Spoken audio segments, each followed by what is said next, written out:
All right, so the worst outing of Michael King's career as the Padres fall to the Mets to begin this six-game road trip. This is the wrap-up show without Jim. So this will just be a solo wrap-up show here tonight. Let me actually turn my light on.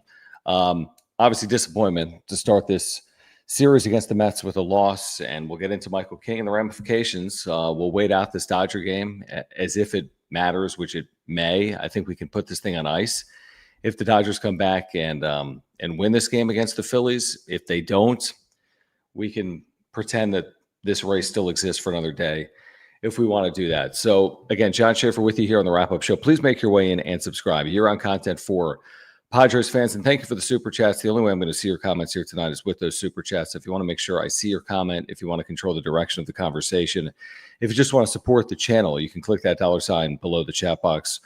We do appreciate that. But obviously it starts today and probably ends today with Michael King. And, I mean, where do you even start, right? We're 2 weeks away from the postseason. The Padres are going to the postseason, by the way. All right, all this, complete doom and gloom, and we'll get in. We'll have some of that. Listen, if Jim was here, we'd have more of it, and we'll have some of it. I'll go wherever you want. I'm not going to tell you how to consume the Padres right now because that has been extremely disappointing. The Padres are going to the postseason. All right, let's be clear. I mean, they're 5+ games up on a playoff spot with 11 to play. If they don't make the postseason, Fangraphs gives them a 99.7% chance of making the playoffs, and that's on them. If they go 0-12 to close, I'm not going to spend more than 1 minute on that.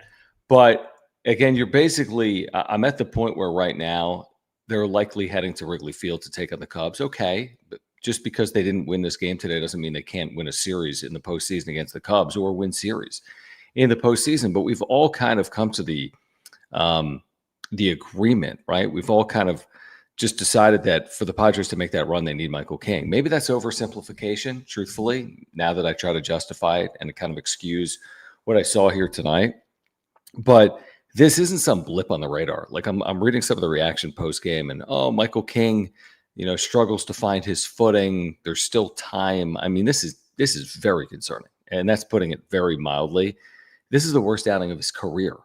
The worst outing of Michael King's career comes less than 2 weeks away from the start of the postseason. The postseason starts 2 weeks from today, September 30th. They have slated him to pitch in the second game of the postseason, wherever they are, whether they win the division or don't, whether they're in Chicago or elsewhere, whether they're in Petco or wherever. They've slated him right now to be the number 2 starter in that best-of-3 series. Now, that can change. You could pitch Dylan Cease or Yu Darvish, but the issue remains the issue, which is you just have massive question marks after Nick Pivetta in your rotation, which isn't what you would hope for heading into a postseason. Last year, we were sold on the Dodgers having just 2 starters and winning a World Series. Well, what about teams that have only 1 legitimate starter? I don't know if there's time, so to speak. Season hasn't ended. He's going to make 2 more starts. What are we going to really learn in those starts? I mean, you're going to feel overly confident because of what he does against the Chicago White Sox, the worst team in the American League by 9 or 10 games? Or are you going to feel great based on what he does against the Diamondbacks the final weekend of the regular season when all the playoff seeding might already be determined? At that point, listen, he's not going to pitch worse than this. But this was really just discouraging. I mean, they had no chance in this game. 5 runs in the first inning. What was it? 6 hits in the first. 4 home runs, 10 hits, 8 runs in 3+ innings.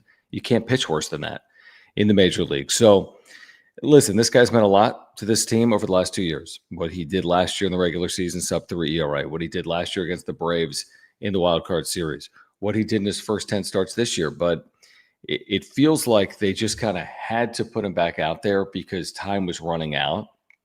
And there he is in September, having made like no appearances since May, dealing with the neck, shoulder circumstance, whatever it was, pinched nerve, and then dealing with the knee. And we all said, well, he pitched really well his first time out. I mean, did he? Like, be honest, did he pitch well his first time out? And you could have excused his first time out because he hadn't pitched by and large since May 18th. He let 2 home runs in that game, and it should have been a third if not for Fernando Tatis Jr. going over the wall in right center field. And then today, against a Mets team that in their last 9 games, they were 1-8 and averaging 2.7 runs per game, and was just completely lost offensively. Now, maybe that was going to change. And their lineup is a lot like the Padres lineup, where there are names, but they haven't always performed. And today they did. I mean, just home runs everywhere, up and down the lineup, 4 off King. And this was basically a snoozer, right? as the Mets win it 8-3. They led 5-0 after 1, 7-1 after 2, 8-2 when Michael King left the game with nobody out in the bottom of the fourth inning. And I mean, that is the story. There's no other way to spin it. It isn't about the bullpen. We can talk about the offense. I mean, Jackson Merrill is encouraging, no question about it. That is very encouraging for this team. Manny Machado returns, goes 1 for 4 after getting his first off day on Sunday. So we can talk about Merrill. We can talk about, obviously, this division, although someone's going to have to keep me updated on what's playing out. I think they are in the 9th, tied at 6. So what's his final? Someone let me know what the final score is between the Phillies and the Dodgers, although you almost have to ask yourself, does it even matter? Are we just toying with our own emotions at this point? If the Dodgers lose, the Padres still are technically 3 games back because they lack that tiebreaker. They would have to overcome 3 games in 11. And if the Dodgers win, I think it's over. I think it's on ice. I mean, not officially, obviously. Nowhere near close to officially over. It's just you start doing the math on it, and they're going to have like a 96% chance or more of winning the division. So is it really worth our time to spend a lot of time on something that has like a 3 or 4% chance of potentially happening? But I mean, we can entertain it for, another 24 hours if the Dodgers do lose. But this is more about, you've heard me say this so many times, this is more about the Padres getting their house in order. And I started the show today on John and Jim saying, like, it feels like the winner of this division is like falling forwards. Like, they're not really capturing anything. They're not playing their best baseball to win it. I mean, shoot, the winner of the NL West might not win 90 games, believe it or not. I mean, they should, but it's not even guaranteed at this point. I mean, the winner of the NL West is going to have like 91 wins, something like that. If you would have told me that heading into the year, I'd be like, wow, Padres will have a legitimate chance to do that. If you would have told me that August 1st, that the Dodgers would continue to come back to earth. I mean, really, since the 3rd of July, they're under 500. Padres, since the trade deadline, I think, are only a couple of games over 500 and have struggled here over the last 2 or 3 weeks. I mean, the Dodgers entered tonight 84-66. So 6-6 is only 90 wins. 7-5 is 91. Anything worse than that is under 90 wins. Then the Padres with tonight are 82-69, which means in order to even reach 90 wins, they need to go 8-3. Or better potentially to win more than 90 games and potentially secure this division. So again, the division, someone's going to win it because someone has to win it. And unfortunately, the Padres, who have had plenty of opportunities, just for whatever reason, didn't play their best baseball here down the stretch. And, whether it was the injuries that piled up and it was just too much to overcome, whether it was just poor play, it doesn't really all make a lot of sense to me. I think some of the rotation issues have added up, right? Not having King for a lot of the year, the struggles of Cease and Darvish, the injury to Jason Adam, for whatever it's worth, the injury to Xander Bogaerts, David Morgan now. Maybe it's kind of just added up to where you are, but it wasn't long ago they went 14-3 over a 17-game stretch. I mean, that was not long ago. It wasn't long ago. The Padres had a 1-game division lead over the Dodgers, were on the verge of sweeping LA at Petco Park and blew that lead on that Sunday. And from that point on have been looking up essentially at LA. So some of it's just confounding and some of it is, well, that's baseball, right? As Manny Machado would say, but it's hard to really explain. And I knew this would be a challenging series too. I knew it would be. That you could argue, and I said this today on the radio as well, you could easily have argued that this series for the Mets is almost more important than this series for the Padres. Easy to say now that the Padres lost game 1, but like the Mets are fighting for their playoff lives where the Padres are fighting for their seeding and division lives. There's a difference. As in, the Mets basically need to win series to assure themselves a spot in the postseason, where the Padres really don't. I mean, they could play poorly conceivably down the stretch, like 3-8 in their last 11 games, and likely go to the postseason, or 4-7 in their final 11 games. If the Mets go 3-8 down the stretch, they'll be passed by Arizona or San Francisco or whomever. So it's a big series for both of these teams. Make no mistake. It's not to take away the importance of this series for the Padres. That's the last thing I'm trying to do. I think this is important, not necessarily tonight. I'm not putting the whole season or the whole scenario on tonight, although I am putting a lot of it on what does this mean for the Padres because of the struggles of Michael King. Like, I'm looking at it through the lens of what does this mean moving forward, through the lens of Michael King being ineffective. It's not about losing the game. I mean, they've lost 69 games this year. It's not solely about losing the game. The Mets need to win games too. So, I wasn't asking for them to sweep this series. I thought 2 out of 3 would be a good series. They could still do that. They've lost first games of series and won series routinely this year. They've done that at least a handful of times this year. Maybe they do that with Nick Pivetta pitching tomorrow. But this is just more about how do you overcome the hurdle that is an ineffective Michael King. And ineffective, again, is putting it really lightly or mildly. If you watch this game tonight, this was batting practice. I mean, 10 hits in 3+ innings, 4 home runs and 8 runs.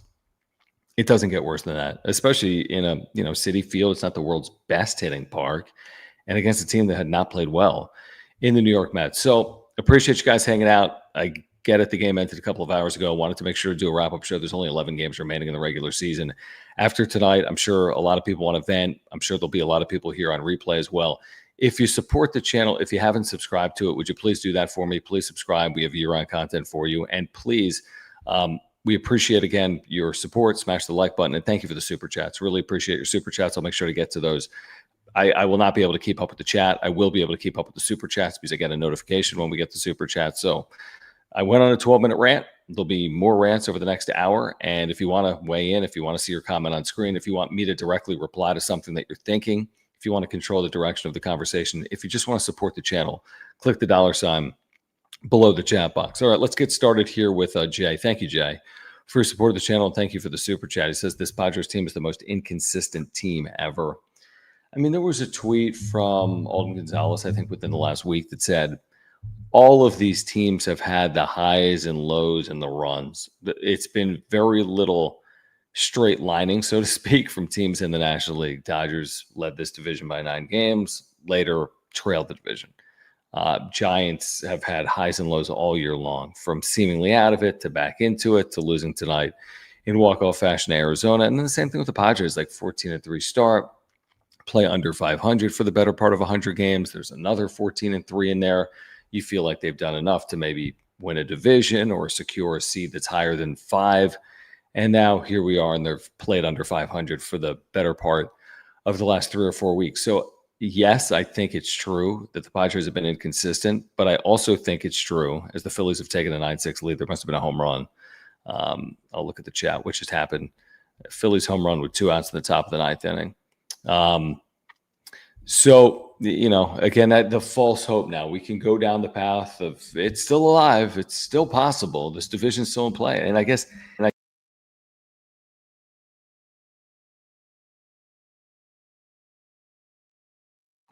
you guys got me. It's going to be one of those nights. Let me know if you can hear me right now. I think you guys can hear me. Tell me if it's all good.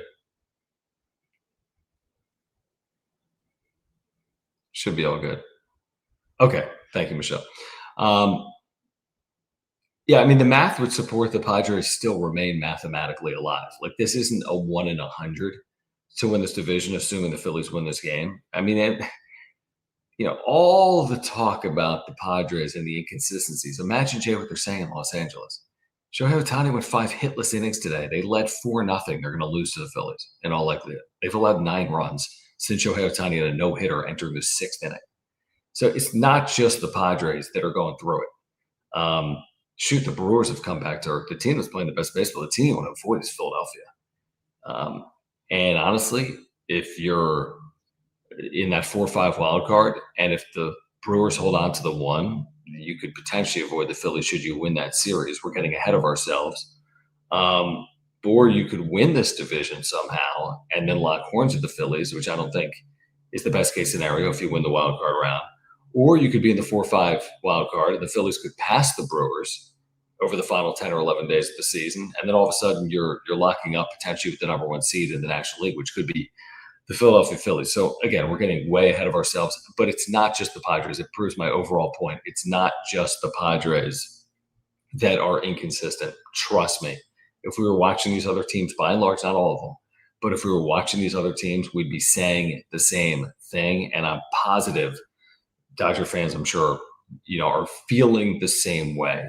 I'm sure there's been a lot of people that pulled their hair out, so to speak, with the Dodgers. I mean, this is a Dodgers team that's supposed to win 110 games, and they're going to struggle to win 90 potentially right now. So it's not just the Padres.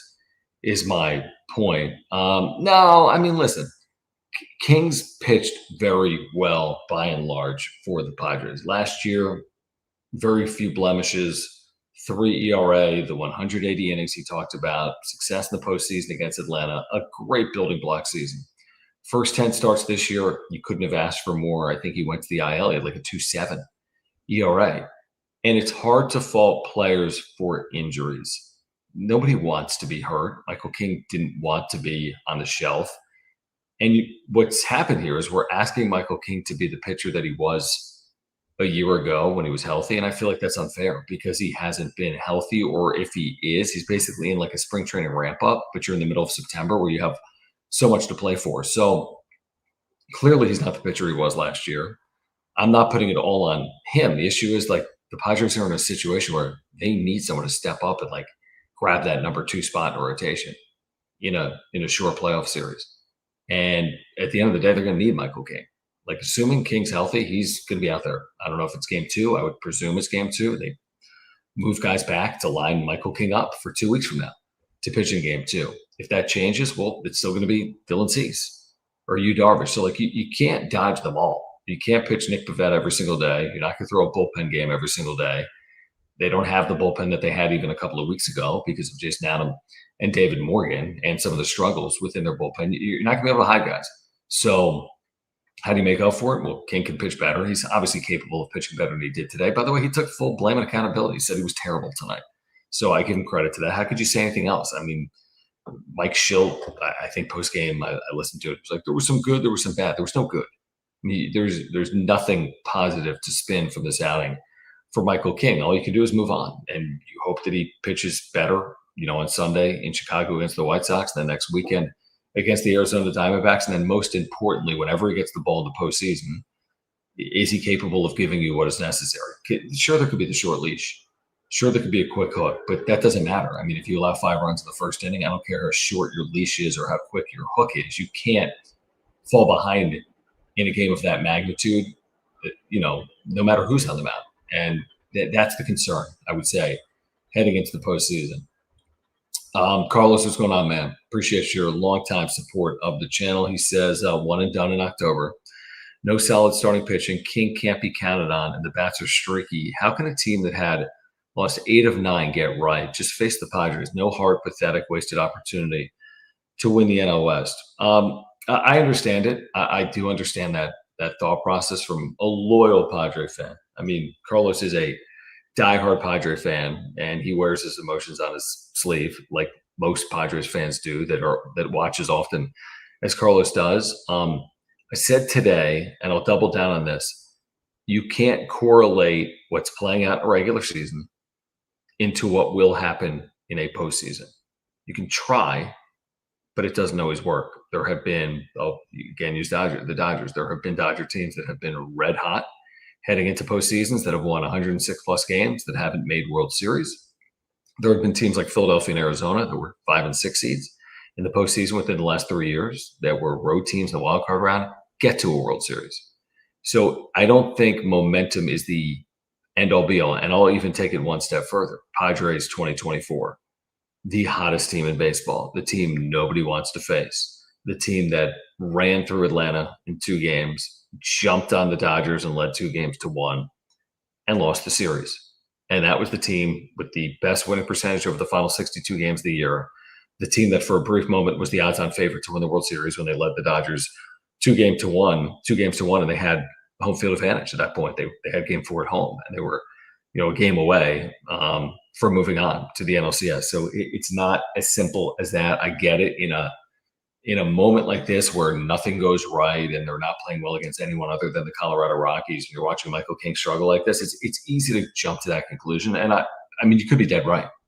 Could they be out in the first round? Of course they could. Will it be easy to win a wild card series? Of course it won't be easy to win a wild card series. Have they played well against really good teams by and large? No, not on the road. They haven't. So if they're heading for the road, it's going to be a tough test and a tough assignment. But I can't definitively say because they didn't play well in New York tonight, or they're under 500 over the last 3 weeks, that they're cooked, they're toast in the postseason. It's not as simple as that. It doesn't always work that way, and kind of thankfully, it doesn't always work that way. You can't just get, like I just said, the Phillies, nobody's going to want to play the Phillies. They're the hottest team in the National League.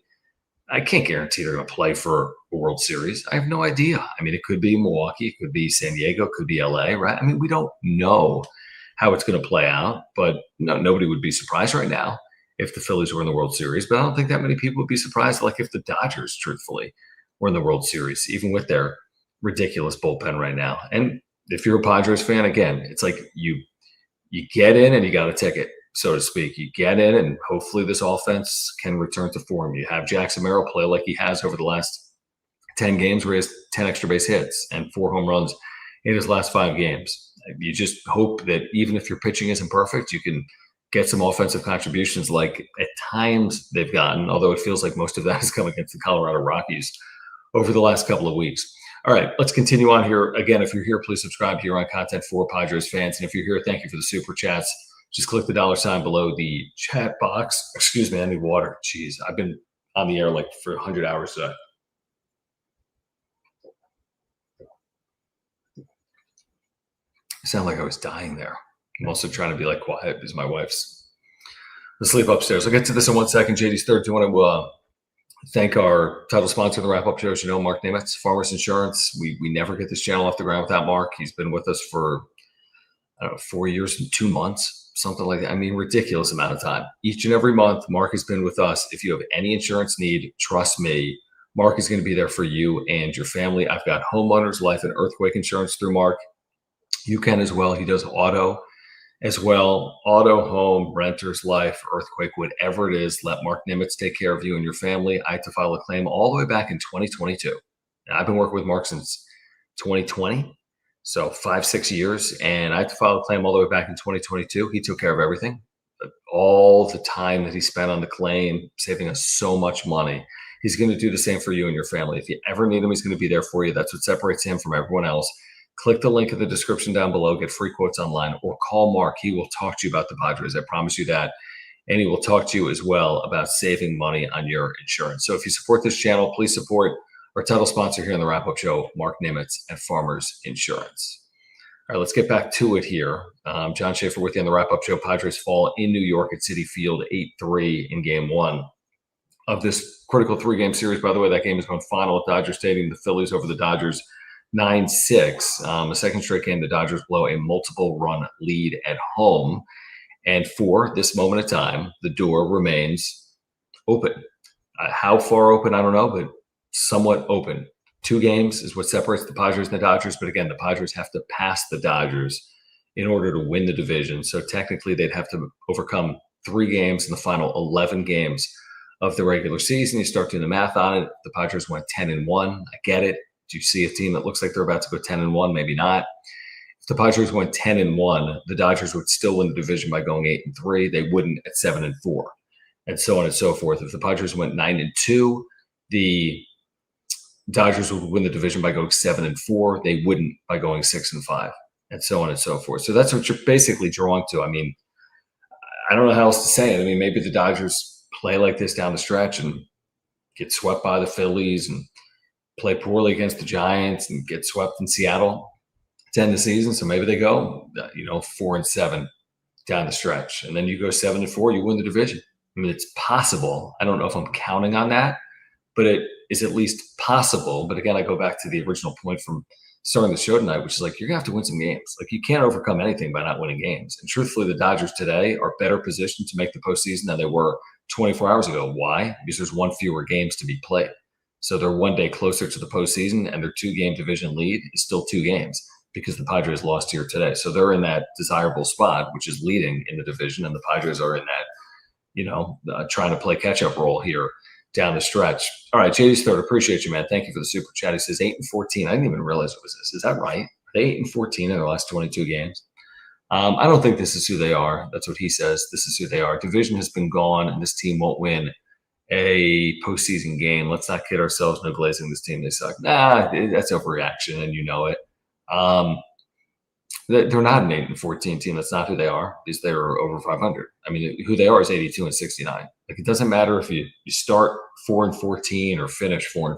I mean, look at the Padres in '98, how they played in September. They played like shit, and they were in the World Series. So don't tell me that because they're playing poorly down the stretch, that guarantees their fate. Okay, because that's been proven to be false 100 times over in the history of professional sports. Division, I'm fine with saying that it's gone. I'm sure most people feel that way. I think it's unlikely. I'm not going to sit here and tell you how likely it is. I've given you the math. I've given you the percentages on it. I think there's a 90% chance the Dodgers win the division. Might be a little higher than that. Somewhere in that 90, 92, 93% chance. Again, is it likely that the Dodgers win the division? Yeah, absolutely. But is it a guarantee? No, I wouldn't say it's a guarantee at this point based on their play as well. But I mean, is it likely? Of course it's likely. Is 92%, 99%? No, to me, it's not. But, they're in that 92% threshold or so. The fact they won't win a playoff game, how does anyone know that? I mean, because Michael King lost today, Nick Pivetta can't beat the Cubs. Because Michael King lost today, Nick Pivetta can't beat the Mets. You know what I mean? Like, you can't do that correlation. You can't draw that type of conclusion. It doesn't work. They played 200 games. How could you draw a conclusion based on one game and tie it to a game that is 2 weeks from today away against a different team at a different location? So I think people are probably going too far with what tonight signifies. I think what tonight signifies is they got problems with their number 2 starter. I mean, they have serious problems with their number 2 starter. So how does that get fixed? Either Michael King pitches better, or Dylan Cease or Yu Darvish emerge, or the offense comes to life, or you're relying more heavily on your bullpen, which is going to be hard to do. So there's question marks about the Padres heading into the postseason in all likelihood, assuming they don't close like 10-1 or better. But I don't think we can jump to full conclusions and close the book on the season because they lost the Mets today 8-3. I think that's going too far. John, I appreciate you, man. Thank you so much. He says, thank you, Blank Trinan. So he must have allowed a 3-run home run. May your reign of terror on Dodgers fans live on forever. We might have hope. I mean, again, from a hope perspective, I'm not going to tell you not to hope. Again, like I said, I think if I went to Fangraphs and I was there earlier today, this should update at the completion of every game, I think. I don't know if the Dodgers game is in or not, but I'll take a look. Dodgers game is not in. Once that game closes at Fangraphs, before the Dodgers lost, they had a 93.5% chance of winning the division. I assume it goes down to, I'm making it up, 92%. So, I mean, that's still, very likely, obviously, that they're going to win the division. But again, not yet a guarantee. I'm not going to go sit here for the next 45 minutes, though, and tell you why the Padres are definitely going to win this division. We can talk about it if they start looking like a team that's capable of winning this division, or if the Dodgers continue. Listen, 2 days from now, the Padres could be even in the division, or they could be 4 games back in the division. Like, there's a lot of variance that we don't know what's going to play out or how it's going to play out. Dodgers are leaving doors open. Padres aren't walking through them. That's the simplest way to put it. Dodgers have left the door open. Padres, for whatever reason, aren't trying to go through that door. I don't know why or how, or I'm shocked that it's playing out like this, that the winner of this division might have like 89 or 90 wins, but that's how it's playing out. And it's like, again, it's like neither team is playing like they truly want it, but ultimately one of these teams is going to win it. And what that means is they're going to have a home wildcard series as the number 3 seed. And then is it a more favorable path beyond that? Yeah, the difference between being a 3 seed and a 5 seed, those are the only options, by the way. We should talk about that as well. There is no 4 seed hope. I will close the door on the 4 seed right now. Cubs won today. Cubs won yesterday. The difference is 5 games. That's not happening. So that's a 99% certainty to me that the Cubs are not going to blow a 5-game lead on the Padres in the final 11. What isn't at 99% for me is this division. Just as simple as that. That's because of the Dodgers. I'd say it was 99% if the Dodgers won yesterday. I'd say it was 99% if the Dodgers won today. They didn't. So because of that, this is not because of the Padres doing. This is because of their good fortune and luck. Because of that, the door remains, at least to some extent, open. And if, and it's a big if, the Padres win tomorrow behind Nick Pivetta and the Dodgers lose tomorrow against the Phillies, then the door is open wider. But we need to see that happen before we can just walk down that path, so to speak. All right, JD's third has followed up. Thank you, man. Appreciate you. He says the division is gone. It doesn't matter what the Dodgers are doing. Let's focus on the Padres. Manny and Kyle Hart said we would win the West. Hubris, I don't really know what point you're attempting to make here tonight. Like, to be fair, I don't No, I don't think the division is further gone today than it was yesterday. I think it's remained unlikely. The only reason it's further gone today is because you're one day closer to the end of the season. But I mean, you can't look beyond numbers. And what the numbers suggest is this: there are 11 games remaining. You have to overcome 3. Are there stretches over a regular season where a team goes 7-4 over 11 games and another team goes 4-7? Let me answer that. Yes. Are there stretches where teams go 8-3 and the other team goes 5-6? Let me answer that. Yes. For the 1000th time, I'm not telling you it's likely, but I'm also not telling you it's impossible. So I think we should recognize that. And I agree that it's about the Padres, hence the fact that for 31 minutes, we've been talking about the Padres. But if the Dodgers are going to stumble like this fully through the end of the regular season and go, listen, I mean, they're not pacing to go 8-3, the Dodgers, over their last 11 games. If anyone's watching, they've been awful. They've been a bottom half team in the National League for the last 3 months. I mean, their record in the last 3 months is in the bottom half of the National League. They're well under 500 themselves since July 1st. So if they didn't have Dodgers across their chest, nobody would be projecting them to win a World Series again in 2025 based on their body of work. So I don't know what's going to happen. Unfortunately, the Padres haven't, gotten their house in order, so to speak. They are not playing their best baseball. That is true. The Padres are not playing their best baseball. If they were, they would have won this division by 4 games. But they haven't played their best baseball here down the stretch. Like you said, they're 8-14 in their last 22. If they were 11-11, they would lead this division. If they were 11-11, that's not even good baseball. They would be leading this division by a game. If they were 12-10, they'd be leading this division by 2 games, and so on and so forth. So it has nothing to do with the Dodgers. The Dodgers haven't earned this down the stretch. The Padres just haven't capitalized. They haven't taken advantage of the opportunities that they've been presented with, and that's super frustrating, in my opinion. And we'll see if the Padres can play better down the stretch. And again, listen, whatever seed it is, I'll take if they play well over the final 10 games of the year and if they get healthier. You just got to live with it. If they close here and win the next 2 in New York and take 2 out of 3 against the White Sox or better, and go home and take 2 out of 3 from Milwaukee and take 2 out of 3 from Arizona, whatever that math is, again, that's good baseball, right? If they go 7-4, 8-3, right, over these final 11 games, and you see Michael King pitch more effectively, and maybe you get a David Morgan back late, you get a Xander Bogaerts back, and you're the 5 seed. I'm taking that because I can live with that. Because then there is a level of momentum. There is some optimism about the overall health of the roster. And there's certain things you can't control. I mean, if they go 8-3 down the stretch, the Dodgers go 8-3 down the stretch, well, you lose the division. So there's certain things that are out of control. And they can go 11-0 and not win this division. It's possible, because then the Dodgers could go 9-2. But they could also go 11-0 and the Dodgers go 5-6. And they could win this division by 3 or 4 games. You get the point. It's still to be determined. In the days ahead, to my original point. Carlos, appreciate you, man. Thank you for the super chat, guys. If you are here, please subscribe to year-round content for Padres fans, and also please smash that like button. And appreciate your support of the channel. Again, click the $ below the chat box. We'll get to all of your super chats here tonight. Again, just click that $ below the chat box. All right, let me get to this here from Carlos, who says, would you travel to Chicago for the wild card round knowing it will cost you a pretty penny? If you say no, it's because you don't believe in them. I wanted to go, but no harder sign of life. So F them. Well, I would 100% go if I had the opportunity to go. I would never not go to see my team in the postseason because I thought I knew what was going to happen in said game.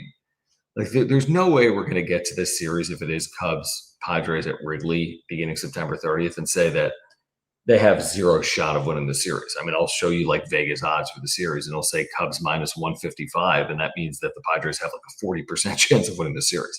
So there's no way we can say heading into the series they can't win a road playoff series. Now, some of the indicators aren't encouraging, like the fact that they're 1-9 against playoff teams in road series this year.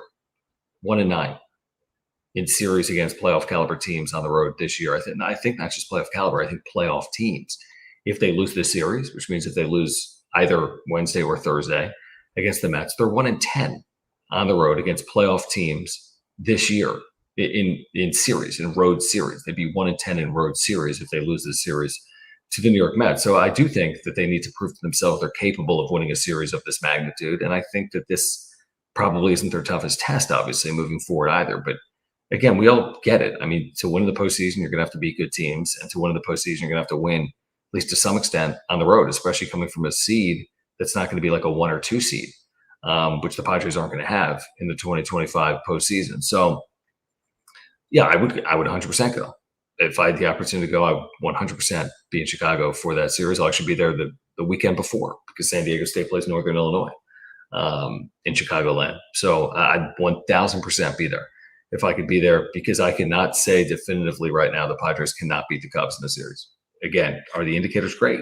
No. But again, the Diamondbacks beat the Dodgers 2 years ago in a best of 5, 3 games to none. The Padres beat the Dodgers in 2022, 3 games to 1 after going, what were they in the regular season against the Dodgers that year? 5-12. So you think you know, but the truth is we don't. If we knew, we'd be rich because we'd be betting what we knew, but nobody knows what's going to happen in the future. We can only base it on what's happened in the past. JD's third thank you says Leo DeVries hit his 6th home run in the last 9 games. Payne, AJ traded away pitching, and we are limping into the playoffs. It is what it is. I could literally, I think literally is the right word. I could not care less about what Leo DeVries is doing in single A. I don't care. Because the trade is 6 weeks old, and Mason Miller's going to be here for 3+ years. And I'm looking into the future. I don't care if Leo DeVries has a base hit for the Lansing Lugnuts. I literally don't care. I think he's in Double A now. I could care less. I'm not wishing him any ill will. I hope he's successful. That's how trades work. They're supposed to work for both teams. If you didn't like the trade, I completely understand it, respect it.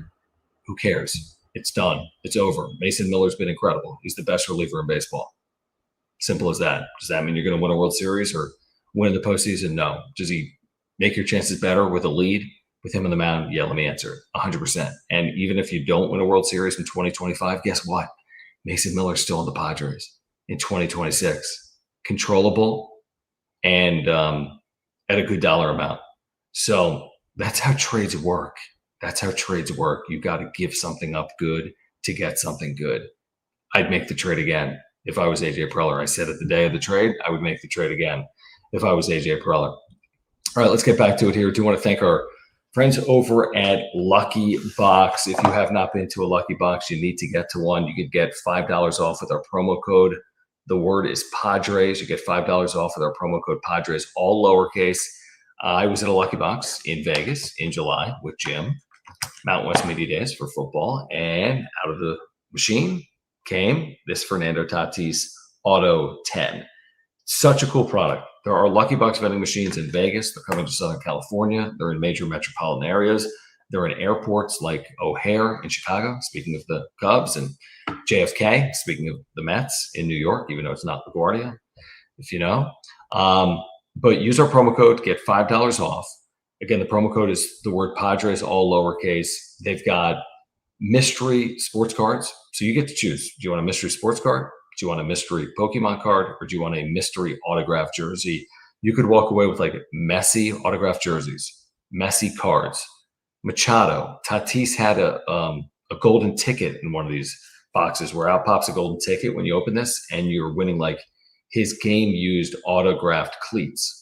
So Patrick Mahomes, I think, has autographed jerseys in these machines. So the next time you see him, you have to take advantage. You got to use the promo code. You got to check it out. Use the promo code again, Padres, all lowercase. Find the nearest location by clicking the link in the description down below. The next time you're in Vegas, you got to find one. They're in 15 or 20 spots at least right now in Las Vegas. The next time you're in Vegas, you got to check them out. And to find out all of their locations, click below or go to luckyboxvending.com. Let's see here. JD's third, appreciate the supers. Man, he says Cubs beat Skeens today. Yeah, Skeens is probably going to win the Cy Young, right? It appears as if he's going to win the Cy Young. Obviously, the Pirates have been awful, but Skeens has been great. And Cubs have been playing well. There's no doubt. Cubs have been playing well. There's no question about it. The Cubs are playing well. It'll be a tough series. I mean, if it is ultimately Padres-Cubs, you'd prefer to play the game, obviously, at Petco. You're not going to be playing the series at Petco. That much I know.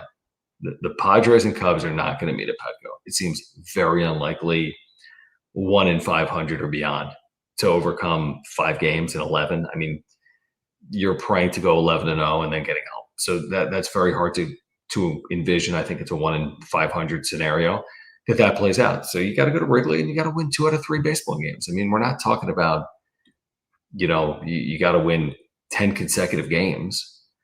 I remember when the Padres went to Citi Field to take on a 100-win Mets team a couple of years ago. I mean, the odds were stacked against them then. They were the underdog heading into that series. They were the underdog heading into Game 3 after losing Game 2 behind Blake Snell. So, listen, I think at this time of year, once you're in a playoff series, it's going to be hard no matter who you play, is what I would say. I mean, I wouldn't feel great if they had to play at Citi Field based on what I saw today, or if they had to play at Dodger Stadium. I don't think we'd all feel super optimistic about that, or Philadelphia, Milwaukee, right? I mean, name the team.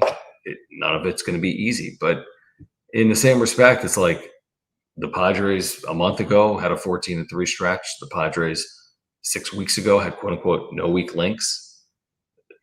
I think right now where they have been exposed and where the trouble is brewing is how do you overcome a rotation with as many question marks as they have? Okay, there's a couple of ways to overcome it. You can overcome it with a really good bullpen. They've had that by and large this year.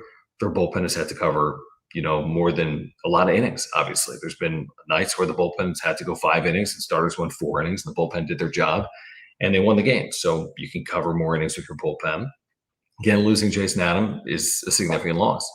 And in the postseason, when you're asking relievers to do more of the work, and you've got those shorter leashes on the starters, you can have starters go 4 innings, but now you're going to need, 3, 4 relievers to cover those 5 innings, because you're not going to have Jeremiah Estrada cover 9 outs and Adrian Morejon cover 6 outs each and every time. I mean, is there a world where a reliever can cover 6 outs because you got to win a game? Yeah.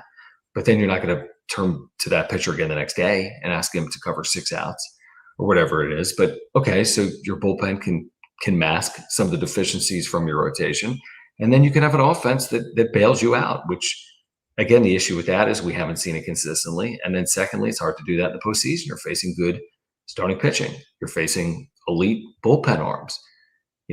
Using the Cubs as the example, guys like Matthew Boyd, Shota Imanaga, these are good, tough, left-handed starting pitchers.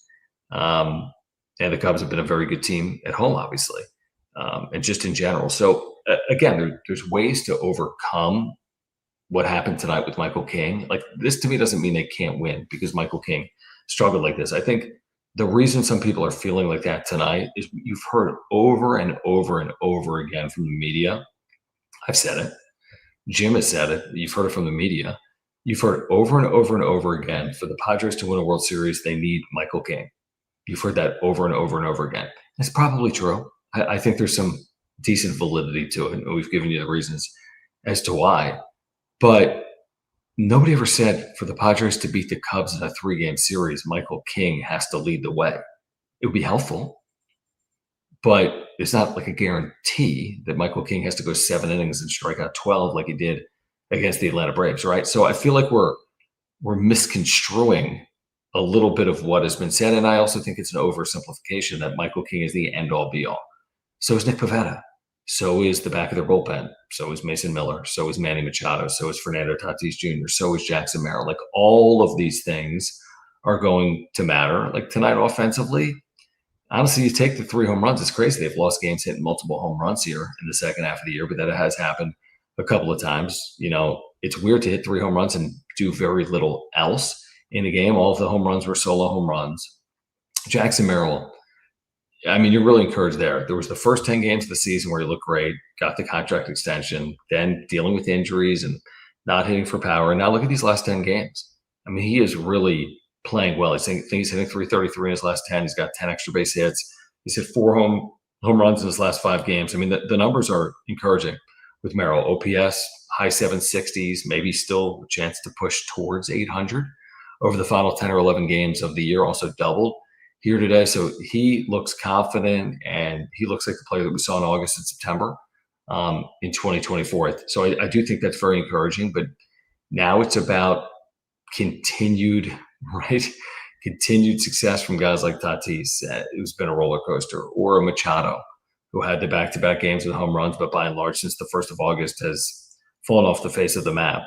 And again, it's hard to put it all on Gavin Sheets and Ramon Laureano. They've carried heavy loads. Certainly Gavin Sheets over the last 5 or 6 weeks. Ramon Laureano at times has been that player, certainly for the Padres as well. But you're putting a lot on the team if it's not going to be delivered by Manny Machado. Like if it's not Machado and Tatis and you're asking for Laureano and Sheets, I feel like you're asking a lot. But again, I think it is encouraging to see the way Jackson Merrill has played here over the last 10 games or so. All right, let's see here. While we have a moment, I'm trying to think, what have I not hit on? Oh, yeah, SeatGeek. Need to tell you about our friends over at SeatGeek. Guys, you can get $20 off your first order of $50 or more over at SeatGeek by using our promo code PADSWRAP. PADSWRAP. All you got to do is click the link in the description down below. Again, use our promo code PADSWRAP, PADSWRAP. You're going to get $20 off your first order of $50 or more. And again, all you got to do, click the link in the description, download the app, have the code automatically added to your account so you can use it later. And we do want to thank our friends over at SeatGeek. So let's see, the Padres are going to be home next week to take on the Brewers. This is a Brewers team that could be the top seed in the National League, and you can get into this game, this opening game, Luis Ariz, La Regadera bobblehead night. You can get in for $30.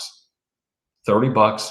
That includes fees. So 2 tickets for $60. Use the promo code PADSWRAP and take $20 off. So terrific deal to get in next week against the Brewers. So get there. Final week of the regular season. Could be the final time the Padres play at home this year. If they're ultimately heading to the road to begin the postseason, they're going to have to win that series on the road. So a chance to see the Padres maybe still improve their seeding and chances against the Brewers and the Diamondbacks. Use that promo code PADSWRAP and get $20 off your first order of $50 or more. What else, guys? I mean, what have we not hit on, I guess is my question. What have we not hit on here today? I mean, you saw it. You saw the King thing. I mean, we're not going to overanalyze it. I didn't see the velocity numbers. I think Schultz said that it was close to where he's normally been with his velocity, so that leads me down a path that maybe he was down a mile or two. Obviously, he's not commanding anything, including his fastballs. And all of the home runs that were hit were basically left in positions or spots he wasn't trying to leave them in, right? I mean, he left pitches over the heart of the plate repeatedly in this game, and the Mets made him pay and were aggressive, specifically in that first inning. With 6 hits, I mean, back to back singles to start the game, double rip down the right field line, later a home run in that. I mean, that first inning was damning, and then he couldn't respond in the second inning. And then he did briefly in the third inning, only to allow a home run to the number 9 hitter to start the fourth inning. I mean, the thing was an abject failure, and he admitted as such post-game. And listen, I don't care who you are. When you can't command your pitches, you are going to have a lot of trouble in the major leagues. And he was unable to command his pitches. And when you leave pitches over the heart of the plate to big league hitters like Pete Alonso and Francisco Lindor, you're going to pay. And that's exactly what happened today with Michael King. And unfortunately, again, I was able to excuse it his first time out because he hadn't pitched by and large since May 18th. So what are you really asking for? And he went 5 innings. And he was very efficient and threw 63 pitches. But even in that outing, he allowed 2 home runs, and it should have been 3, if not for that play that Tatis made up against the right center field wall. That was an incredible play that Fernando Tatis Jr. made. So the hard contact is a very concerning trend. And you know that in a playoff game or series, it's like you're one ball leaving the yard away from losing a game. You know, you walk a batter and single homer, and I mean, that's hard to overcome. You know, you give up 2 or 3 runs on one swing, and that can be very hard to overcome in a playoff game. And he's been very susceptible here. So it's going to be obviously a long handful of days for him to prepare for the White Sox. He's going to pitch better against the White Sox. He's not going to pitch like this again, you wouldn't think. So, you know, hopefully he can take away some positives from his next time out, and then hopefully there's still enough time here for him to pitch better when the postseason begins in 2 weeks. They're going to need him. I mean, they're going to need him to some extent. The question is what extent, and is he fully able to give them what he gave them at times again in 20. When you, excuse me, hold on real quick. I thought when you moved guys back, you started lining up your rotation last week. You threw JP Sears the other day against the Rockies. The justification for that was to give guys an extra day and line up your rotation for the postseason. And I understood the justification because the postseason is going to matter as much, if not more, than that random Rockies game on that Friday night. Now they lost the battle. JP Sears the last 4 runs. He lost back-to-back home runs. They lose the game 4-2. Okay. You can live with it, although these games are important. If they would have won the game, they'd only be 1 game out, for example, in the division right now. So they lose the game, but they're able to line up their rotation. But lining up your rotation only matters if your rotation is like, prepared to pitch in that playoff series. Like, are you lining up Michael King to start game 2? Like, is he ready? Is that the game that he should be pitching in? Not that I'm advocating for him to pitch in game 3. But again, you don't have any other options. And my other concern that I said earlier today is that King threw last Tuesday. That was his return last Tuesday. And then you slide in JP Sears for that start, and in turn you move everyone back a day. But really you moved everyone back, or you moved Michael King back 2 days, because he threw last Tuesday and now he threw again today on a Tuesday. So 7 days between starts to me is excessive for a guy that's trying to get back into form. Okay, the 6th day, okay, I get it. That's more commonplace today. But 7 days between starts for a guy that hasn't pitched, by and large, since May 18th, that to me didn't make a ton of sense. I get lining guys up for the postseason, but it seemed a little like egregious or unnecessary as opposed to like 4 days off between starts. Okay, now he has 6 days off between starts, and it was basically 7 days between starts by going from a Tuesday to his next outing being on a Tuesday. JD Gacho, appreciate you, man. He says, can't trust Padres starters to go 5+ innings except Pavetta. Can't trust any Dodgers relievers. Who's more likely to break the stalemate? They both might be done in by their failures.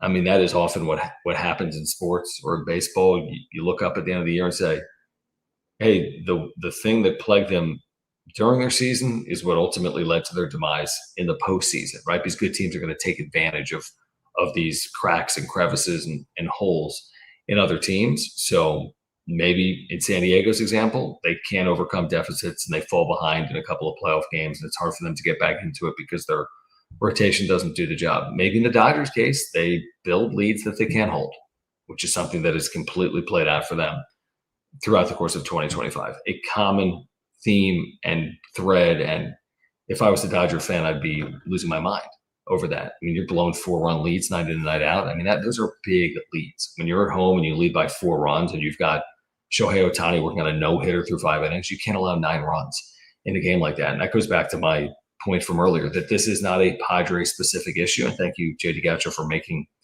everyone aware of that. I mean, whether it's the Padres rotation or the Dodgers bullpen, or look at the Mets. They had lost 8 consecutive games, scoring 2.7 runs per game before they walked off on Sunday.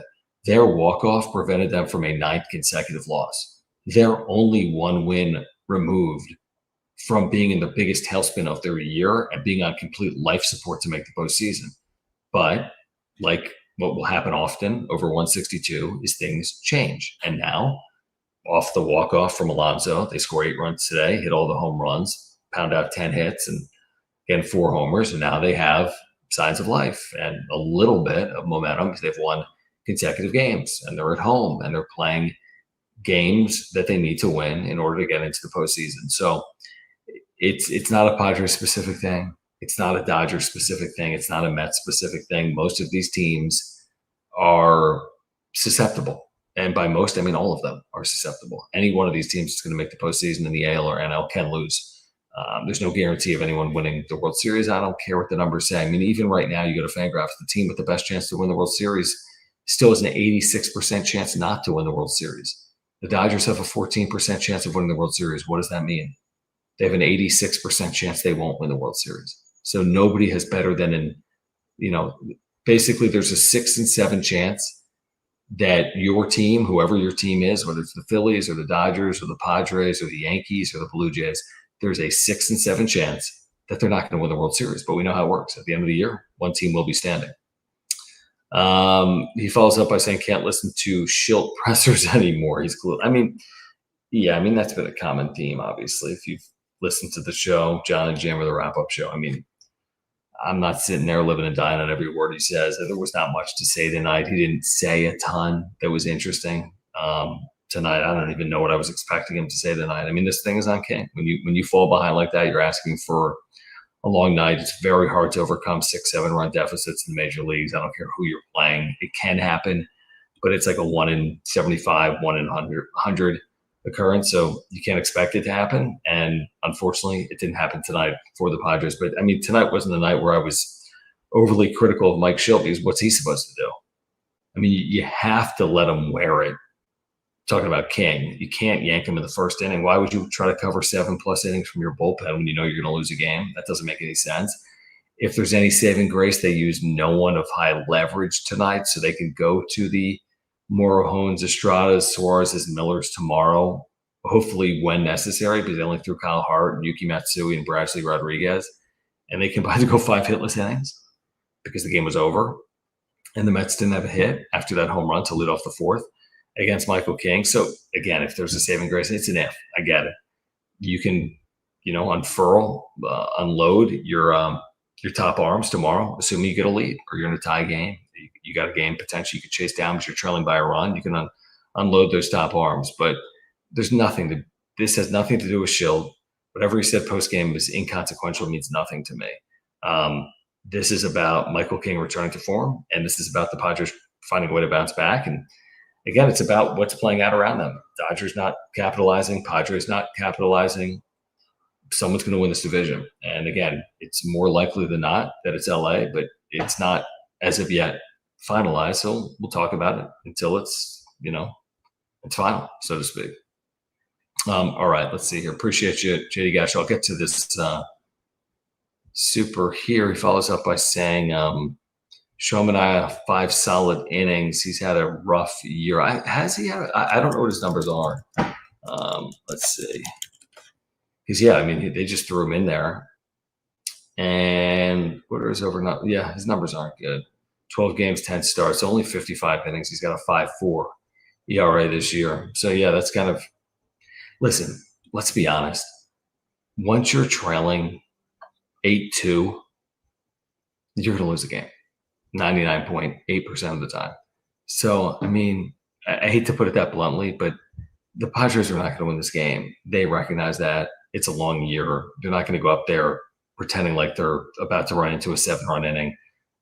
This game offensively was the long ball. 4 for the Mets, 3 for the Padres. Cronenworth, Merrill, Fermin had that one late, right? So, again, I think basically you're kind of playing out the string of the game, so to speak, once you're down 8-2. And there's not a ton of hope probably when you're trailing 8-2 on the road to kick off a road trip that you're going to scratch and claw and get back into that game. Is it possible? Yeah. Do you do it once a year? Potentially, yeah. But once this game was 8-2, did anyone truly have any hope that the Padres are going to win this game? I don't think many people did. All right, guys, do want to remind you about our friends over at Underdog Fantasy. They have a terrific offer going on for you guys right now. Actually, 3 offers. Play $5, get $50 in bonus funds, get a 50% deposit match up to $1,000, and a free gimme pick just by using our promo code PODSWRAP. That's PADSWRAP. Click the link in the description down below. You get all 3 of those offers. You heard me right. Get $50 in bonus funds by playing $5, get a 50% deposit match up to $1,000, and a free gimme pick. What does a free gimme pick look like? It's higher or lower than a half total plate appearance for Manny Machado, or it's higher or lower than a half total passing yard for Patrick Mahomes, and so on and so forth. And then you can win up to 5,000 times your money in a single night. You just pair the free pick'em with any other pick'em that you choose, and the more pick'ems you choose, the more you can win. Again, up to 5,000 times your money in a single night. So take advantage. Click the link in the description down below. Use our promo code PADSWRAP.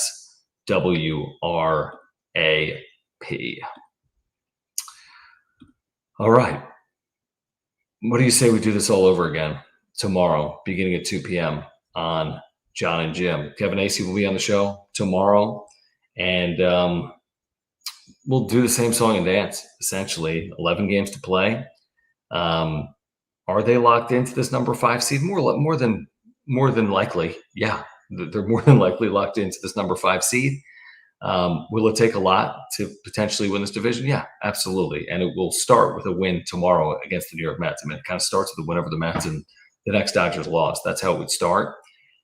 Is it overly encouraging? No. And another opportunity squandered because the Dodgers ultimately lose tonight at home and the Padres can't capitalize. Not that they were ever in this game, but they can't capitalize. So 2 back, which is actually 3 back with 11 to play. I think the 4 seed is gone. The Cubs are 5 games better than the Padres. I think the 6 seed is very unlikely. The Mets are 4 games behind the Padres. Possible, but unlikely. And it's basically the 5 seed in all likelihood with that outside chance. Still that carrot dangling out there of that NOS, but Padres are going to have to close, if nothing else, by playing a lot better baseball than they played here over the last 3 weeks. And they're going to need help no matter what. They're going to need help from the teams that the Dodgers are playing here over the last 10 or 11 games. All right, guys. As always, please subscribe here on content for Padres fans. Smash the like button for me. Follow me on X at John Schaefer. Thank you for the super thanks if you are here on replay. Thank you to those that are members as well by clicking that join button down below and support our partners. Mark Nimitz at Farmers Insurance, our friends at Lucky Box and Humboldt Casino, SeatGeek and Underdog Fantasy as well. And Hot Talent Love, I cannot. I'll do it tomorrow on John and Jim. All right, guys. For Jim, I'm John. This has been the Wrap-Up Show. Thanks.